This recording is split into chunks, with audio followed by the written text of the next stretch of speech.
Morning, and thank you for inviting me. Yes, I've been through the medical menopause. So, the one that is induced by medication, because I went through breast cancer in 2018. And after mastectomy on the one side and lumpectomy on the other, it was discovered that through multiple tests that there was not immediate danger, you know, a kind of there was no danger to this in the sense that I didn't need to have chemo or radio, but they decided to put me on the ARM inhibitors, tamoxifen medication, which is basically because my cancer was estrogen positive, so they wanted to block the receptors. So the word was mentioned saying, okay, now recover from the surgery. Once you're feeling better, we're going to put you on tamoxifen. And the only thing said to me was, okay, once you get on tamoxifen, that means you're going to go through early menopause, which means it's going to affect your fertility. So would you like to put any steps in place before it happens? There was, talk about freezing eggs, doing this or that. I was like, no, that's not really one of my it doesn't occupy my mind at all, so let's just deal with what we need to deal with. But this was as far as explanation of the effect of menopause was mentioned. Um, yes, yes, yeah, that's correct. So, so exactly. So that was it basically. So clearly, if it's going to affect it, basically it means no babies, but that's it. So if you don't worry about then not having any kids or the possibility of not having kids, that's it. You don't need to know anything else. It's just basically going to be this magical menopause thing that's not going to clearly. I didn't think it was going to affect me in any serious way since nothing was mentioned. And the only thing also about apart from the infertility thing was that it was mentioned was that I would be on that medication between 5 to 10 years. Okay. Yeah, exactly. So I was like, but at that point, you just so single focus on sorting this stuff out that you should just give me anything. I'll take anything just to make sure that this thing goes away in any shape or form. So I said, okay, I'll go for that. So there was no instruction, even though I went through a private hospital, there was no instruction as in read up on this or here is a leaflet for menopause specialists or menopause, even NHS side, anything. So that was it. That's all I knew. Um, yeah, so that was a start.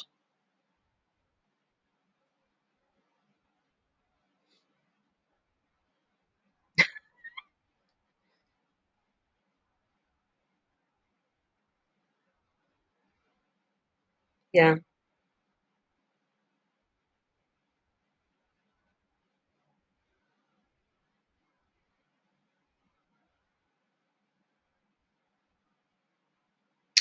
So my surgery was 4th of July.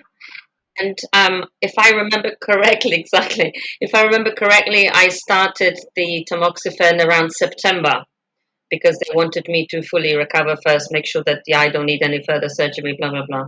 So obviously, when I got my first packet of the pills, you do go through the side effects, right? Um, Funnily enough, the main side effect of taking the medication is breast cancer. Isn't that funny? Right? That's why the risk of breast cancer. So it's like, and that's what I want to like when we talk later about, when it comes to women being, let's say, denied HRT because of the risks, right? But there is no issue giving me a medication which main side effect is giving me exactly the condition I'm taking it for. So that's really kind of like, but so there was obviously a lot of writing in there, and I just probably skimmed through, and I did see that there were possible options, possible situation that might happen. The side effect might be hot flashes or whatnot. So I started the medication, and I think within the first 3 to 4 days, I started my first symptom, which was flipping night sweats. So I started taking the medication before going to bed because I thought if I get any side effect, I'm just going to sleep through them, right?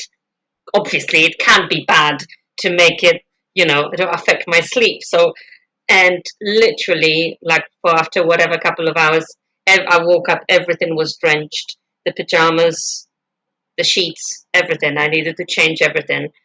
And that started to happen on a very regular basis. So after a few days, I was like, let me start taking it in the morning. Maybe if I get this during daytime, it will be easier to manage. So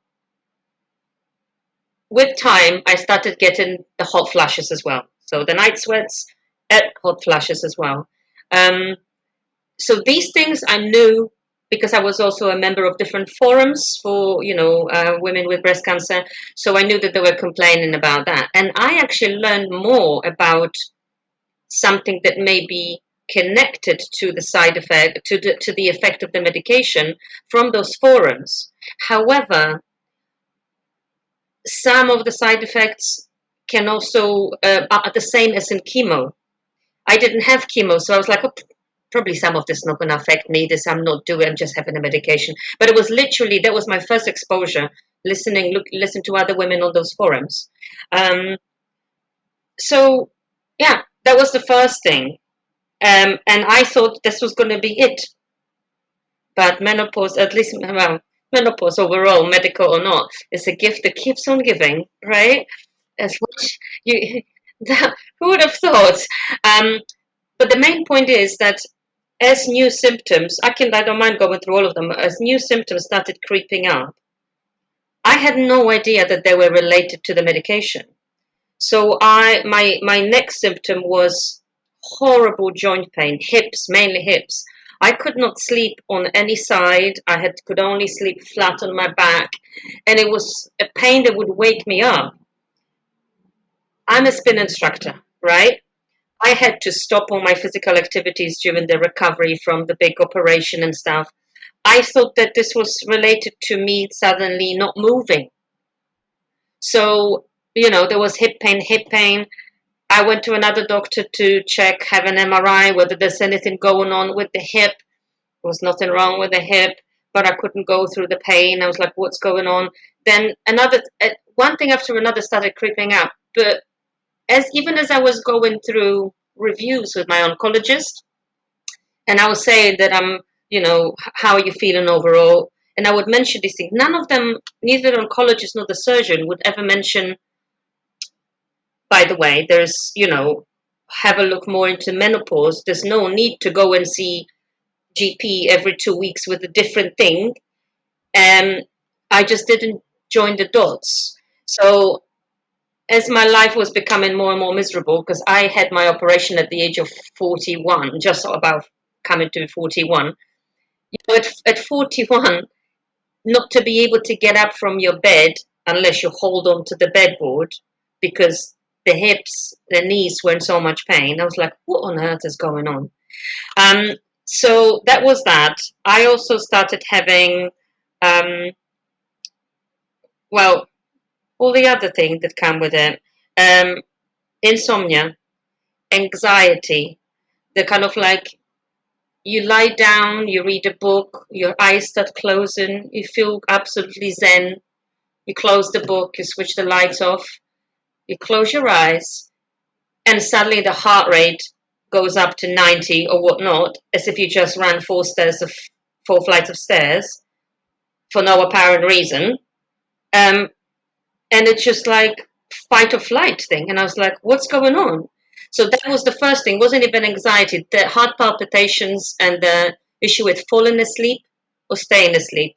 The 3:30 in the morning wake up every morning. This seems to be regardless of medical or non-medical. The magic of 3 o'clock seems to be across board. I don't know how the menopause chooses the timing, but it seems to be for loads of women.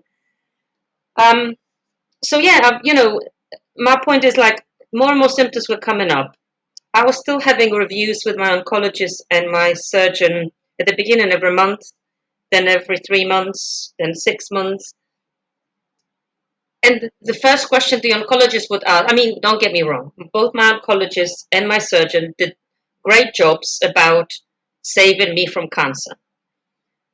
But I think when it comes to stuff like medical menopause brought by cancer, where the specialists kind of get it slightly wrong, it's not just about keeping you alive.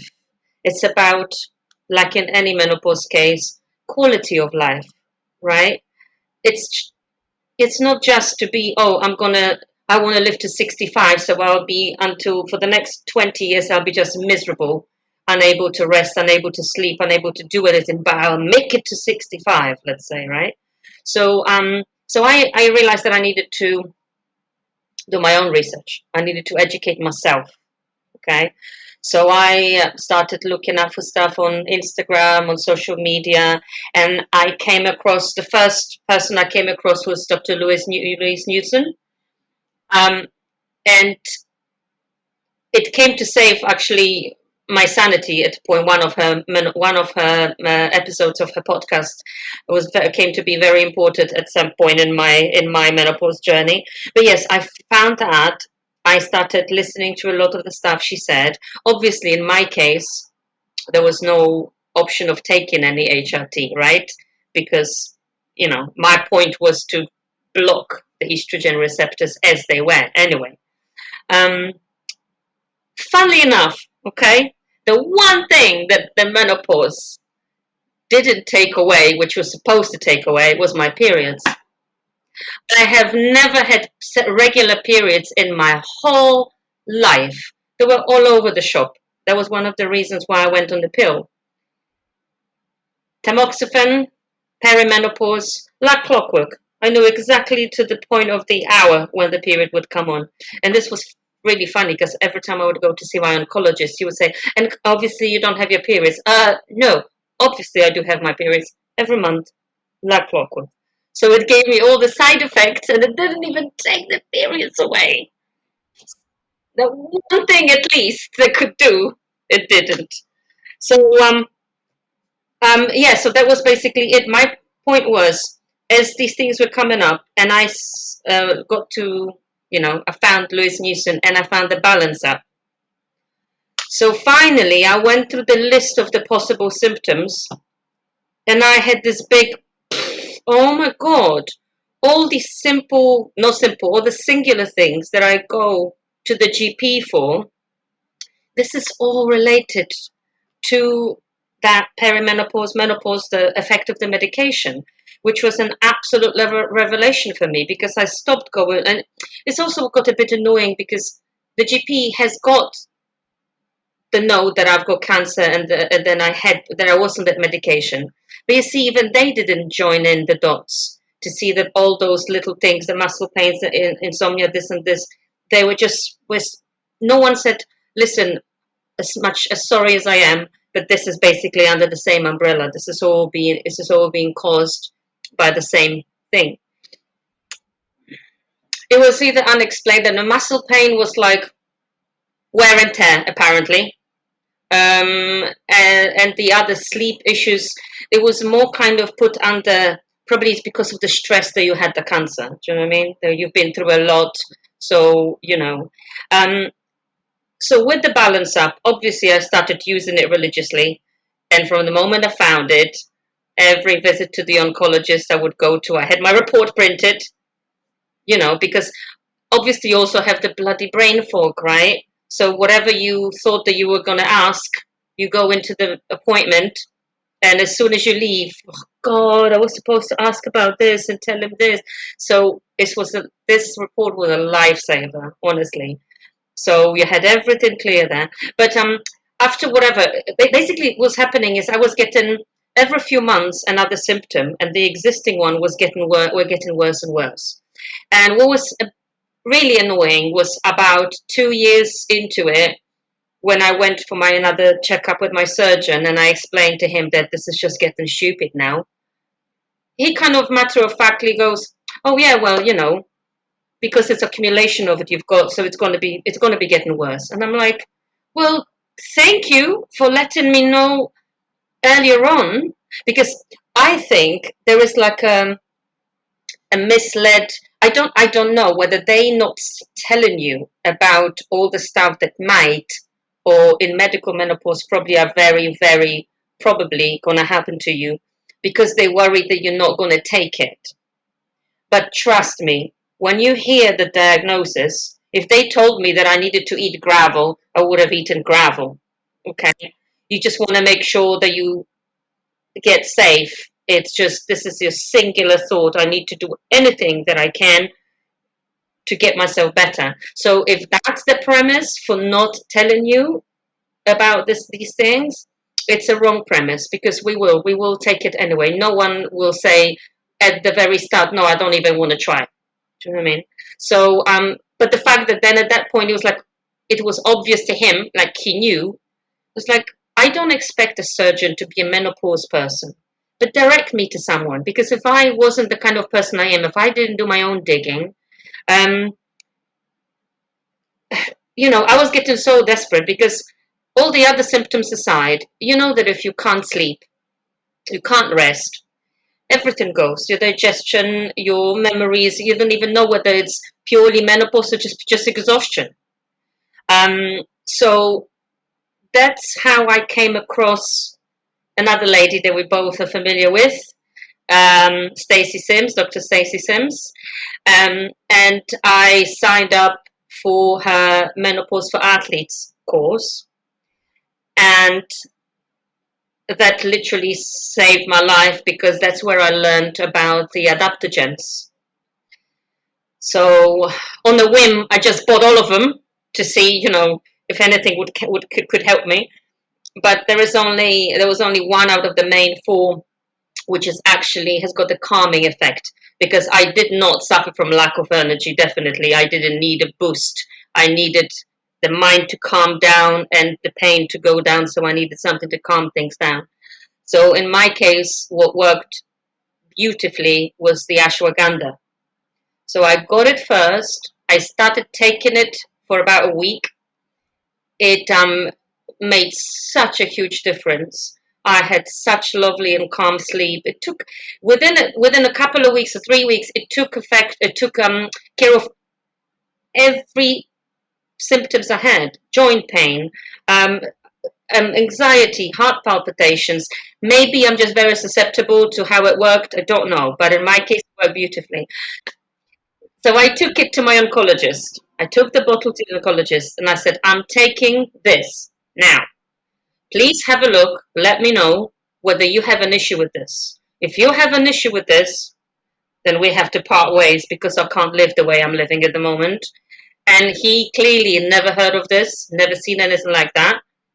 Um, and he started Googling stuff, and he said, well, I see no reason. It's not contraindicating the medication. It doesn't have any things that pop up straight away to me. If it works for you, go for it. Okay. I heard about it at the Stay Sim course. And then in the course, then you've got like a chat with all the other ladies that are in there. And when these adaptogens came up, there was a huge rush in the chat. Everyone was blah, blah, blah. So there were ladies who were already using those for quite a long time. And because it is a supplement, and these are not regulated, right? So in theory, whether you buy something in Holland and Barrett's or whatnot, you just don't. It's never guaranteed what's in it and how much of the active ingredients are in it. So I asked one of the ladies who said that she's been using it for a few years, where she was getting hers from, and I just chose the same supplier. So I was getting it actually from an American website.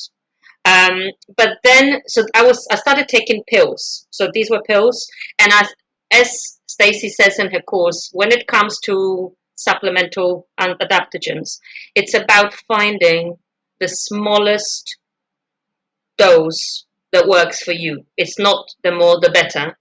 It's about finding the smallest dose. So the pills, I think the smallest one was one a day, and you could have taken it up to 3 or 4 a day because the dose was, I don't remember now what the dose was.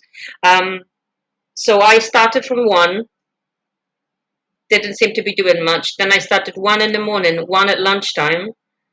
But if I took it at lunchtime, about an hour after, I was getting really drowsy. So clearly, I'm very, very susceptible to what it does because it's not a sleeping pill, right? The way adaptogens work, like antidepressants, they accumulate in your body. So we'd always say take it for a few weeks if to really see the reaction. In my case, it was literally like 3 days, not even, and my sleep was just like, hello, beautiful, we're on it.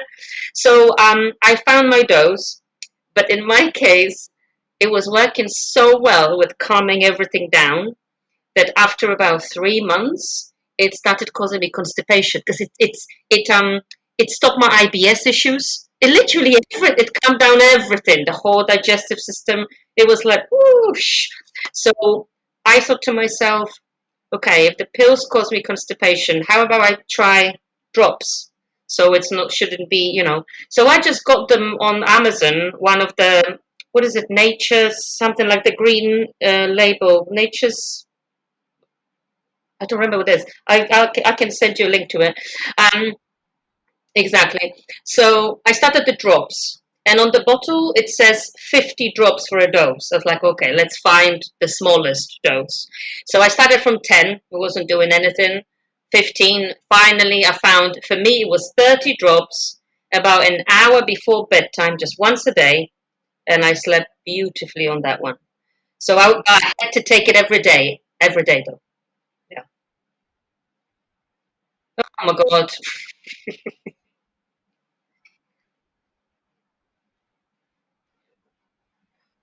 Everything, everything.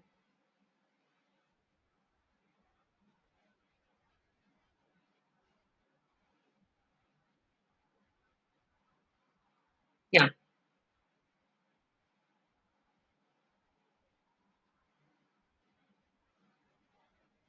yeah. We don't even know where to start, right? If you're not much of a social media user, you don't even know what to type in, how to start looking, and also, as we also know, there is so much out there, and very much a lot of it is conflicting.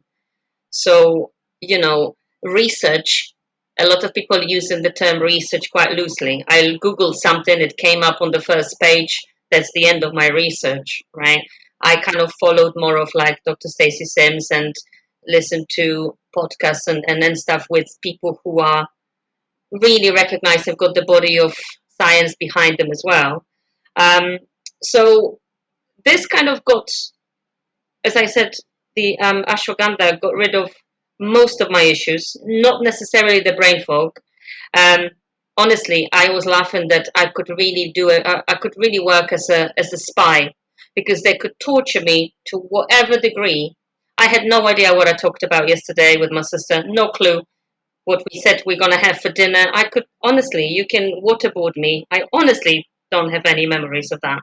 So that's the one thing that was I fully understand now that women say that they have to stop working or they can't continue working. If you didn't send me something on my email that I could then revert back to, it just did not exist in my mind. It did not happen, honestly. Um, the one thing, my last symptom that came up on top of everything was extreme vaginal atrophy. So that was the last one, about 2.5 on the verge of third year on the medication. And because as part of my job, I ride a bike, it got to a point that the usual chamois cream that we use in cycling was just not doing the trick. Anything over the counter was doing absolutely nothing. And that's how I listened to heard it on one of the Liz Newson podcasts about the vaginal estrogen, intravaginal estrogen. And this was discussed with one of the oncologists, actually. So it was it was a podcast about breast cancer. And he said himself that this is topical, that goes exactly where it's supposed to go. There's very little to no risk, even if your cancer is estrogen positive. So I said, I gotta do it. I went to the GP and I said, listen, I've tried everything that I could think of. I tried everything over the counter. I want to have this. She got scared. She said, well, your cancer is estrogen positive, but at least I didn't have to tell her. She, from her own initiative, said, I'm going to write a letter to your oncologist and say whether it's okay with him. And he responded, within a couple of days and said, very low risk, no issue, quality of life, you can't continue your job, go for it, you knock yourself out. So, and this was, however, again, as much as I'm very sensitive to ashwagandha and it works for me in very small doses immediately, the estrogen, the vaginal estrogen, they said to you, depending on which prescription you get, that you take you put the cream in for about, I think it's one every day for a week, and then you're supposed to do like once a week or something. But or maybe because the fact that I was sitting on a bike for 45, 60 minutes at a time, I had to use it every night before the next day that if I had a class, because just doing it once a week, it was just not enough. It was not enough. It was becoming painful. It was just, it wasn't possible for me. So I had to use more of it. If I knew I got a class on Tuesday, Monday night, I had to use it and I was absolutely fine. But you see, that's another thing is like, even the oncologist, thankfully, said, it's fine, it's safe. Well, I know that some women come across just GPs who refuse because they consider this HRT. It's not even HRT from what I've learned. It's not even HRT. This is just estrogen containing cream. It's not HRT as such. Hmm. Yeah,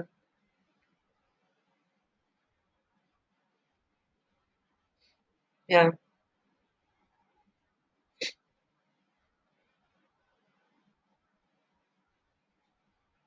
yeah,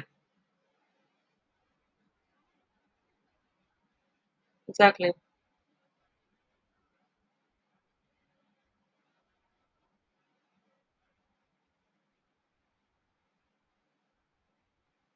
Yeah, because you see, all the solutions that I found was purely because I found them. No one offered from the medical profession. No one offered. There was nothing on NHS available. You can look into this or maybe this.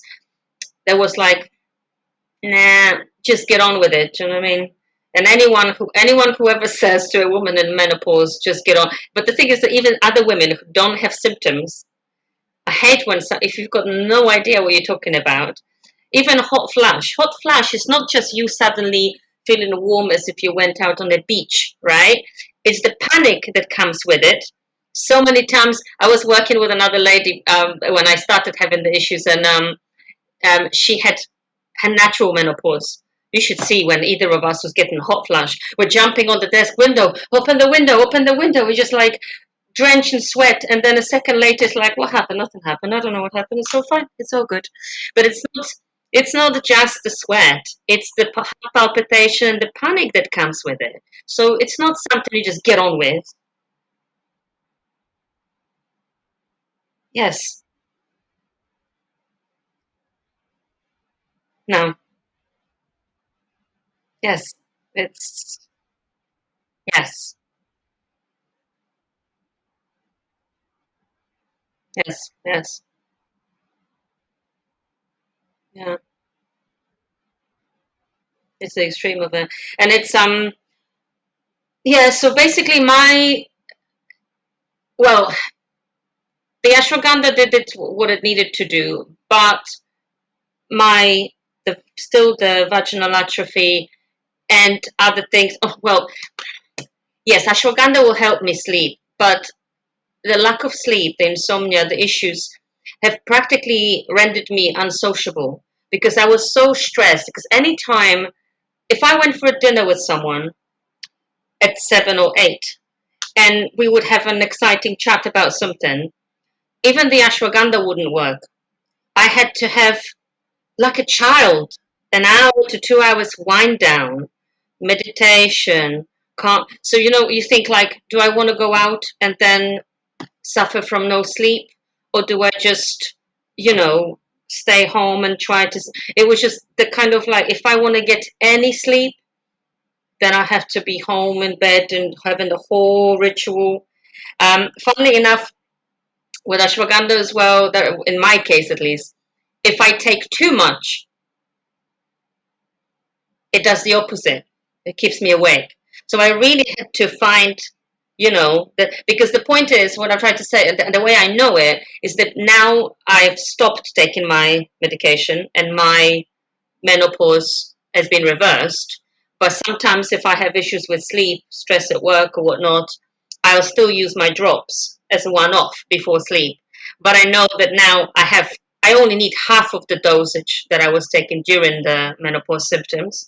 But if I just literally put 3 drops too many, which is like, bang, like okay, no sleep either. So it's, and again, maybe I'm very susceptible to it, but I really have to be careful about the dosage. So that's why I'm really grateful for what Stacey said in her course. Go slowly and find the smallest dose that works for you. No need to go, guns blazing. Yeah.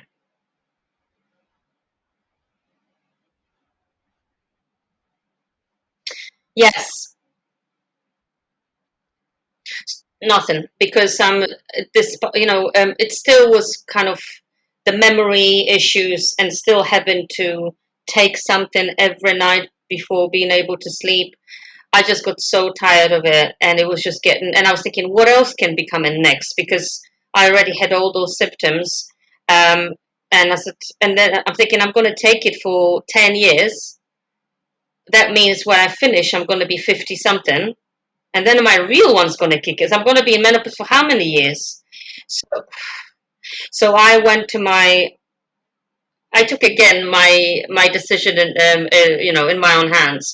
So I did pros and cons a list. I found an NHS online tool where it's called Predict tool, where you can enter all the information about your cancer, the size of the tumors, the type, blah blah blah, medication that you've been on, what you have had done, and it turns it over and it gives you in percent values. If you keep taking the medication, how does it improve in percent values? How much does it improve your situation, or rather lowers the risk of it coming back? And in my case, it was like 5 or 6%. While if you take the sleep issues into equation, it was a minus value. It was a negative value. So I was like, I'm ready. I'm going to take the risk. So I went to see my oncologist and I said, listen, I've made a decision. I'd rather, if it costs me 10 years of my life, I'm really fine with it, because I just want to live my life. I don't want to just think about sleep, not being able to sleep. What am I gonna? I can't do. I can't have any social life. I don't know what else is going to be added to that list. It's just getting stupid. So I said, if you need me to sign something, I don't mind, but I'm done. And he, funnily enough, went through the same. He was like, "Oh, you've done everything that I would have asked you to do.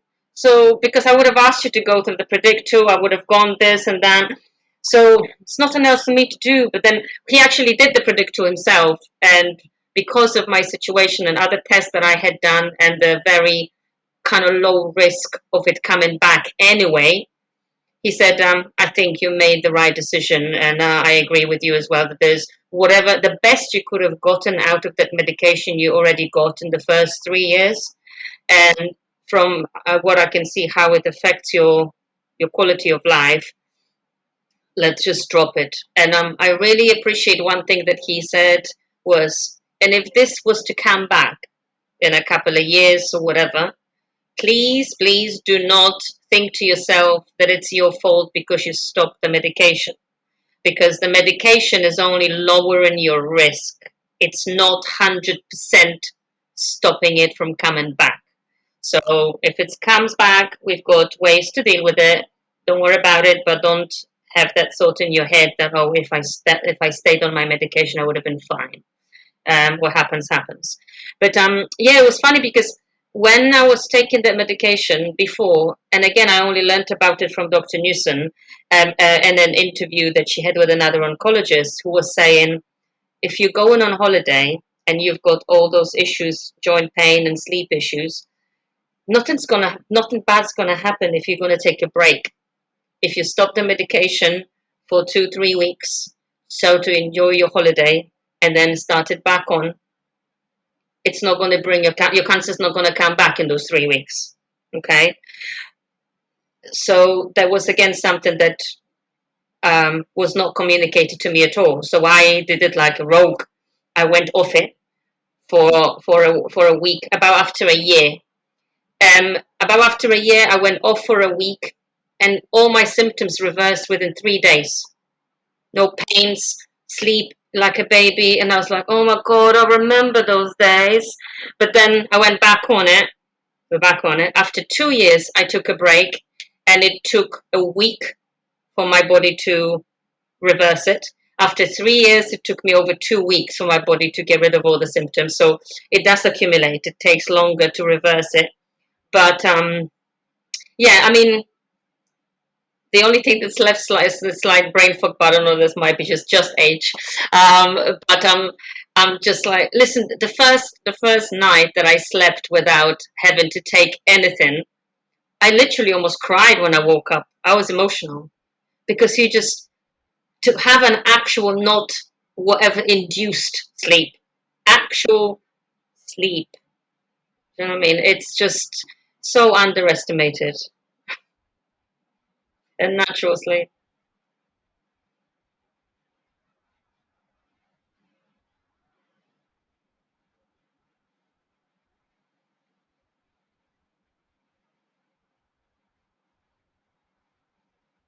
Yeah.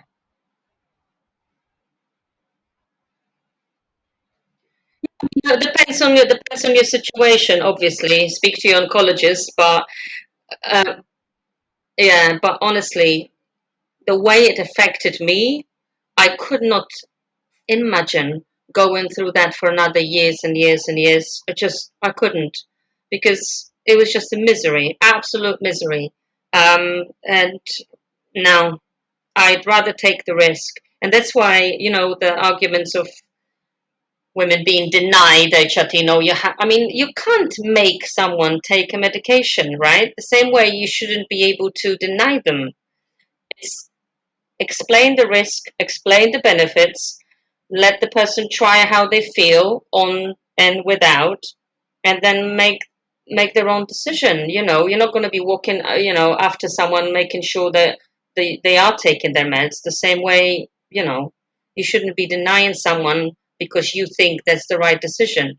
If you don't tell them about the risks, then it's an issue. But if you tell them this, or you might be facing this, other benefits, your decision, go home, think about it, maybe have a chat with, someone qualified, have someone on books that you can direct people to, or a website or something.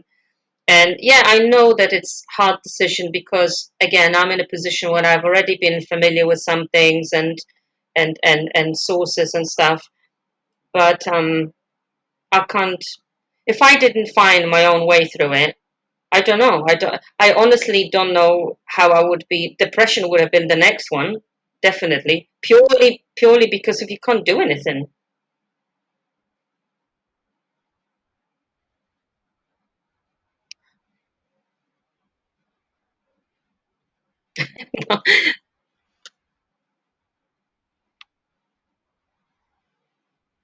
Yeah,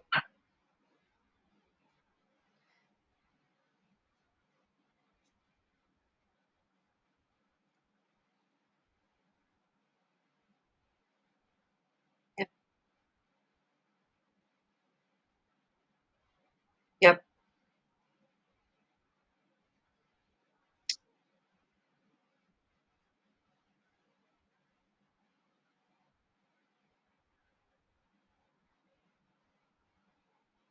yes.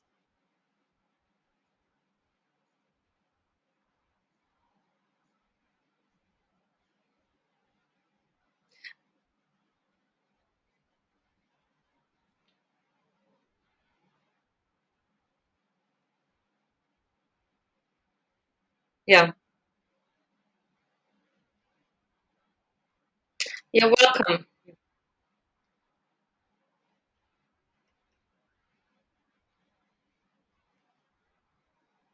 Yes, I will. Yes.